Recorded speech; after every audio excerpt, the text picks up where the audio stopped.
বাংলাদেশ থেকে একটা বড় খুনিকে এসটিএফ অ্যারেস্ট করেছিল, জেনে রাখুন। যা নিয়ে বাংলাদেশে অনেক রেভলিউশন হয়েছিল। আমি এখনো নামটা বলছি না, ভদ্রতা করে।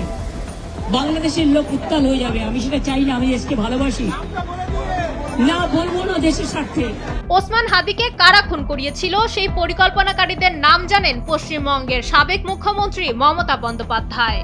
বিধানসভা নির্বাচনে পরাজয়ের ঠিক 1 মাস পর কলকাতার রাজপথে দাঁড়িয়ে বাংলাদেশের এই হত্যাকাণ্ড নিয়ে এক বিস্ফোরক গোপন তথ্য ফাঁস করলেন তৃণমূল নেত্রী।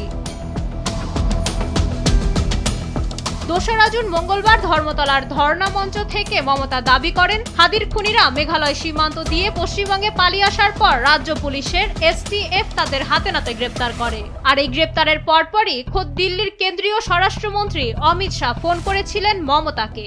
ভারতের কেন্দ্রীয় সরকারের পক্ষ থেকে চাপ দেওয়া হয়েছিল এই খুনের সঙ্গে জড়িতদের নাম যেন কোনোভাবেই বাইরে প্রকাশ না করা হয়।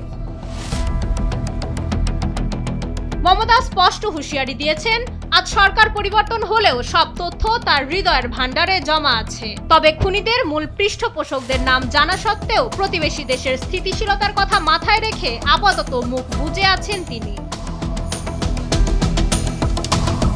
রাজনৈতিক মহলের ধারণা, ভোট পরবর্তী অশান্তি এবং কেন্দ্রীয় এজেন্সির চাপের মুখে দিল্লির ওপর পাল্টা চাপ সৃষ্টি করতেই এই মোক্ষম আন্তর্জাতিক কার্ড খেললেন মমতা বন্দ্যোপাধ্যায়। তবে সবকিছু জেনেও দেশের স্বার্থে নাম গোপন রাখার এই দাবি দুই দেশের সম্পর্কে নতুন কোনো নাটকীয় মোড় আনে কিনা সেদিকেই নজর সবার।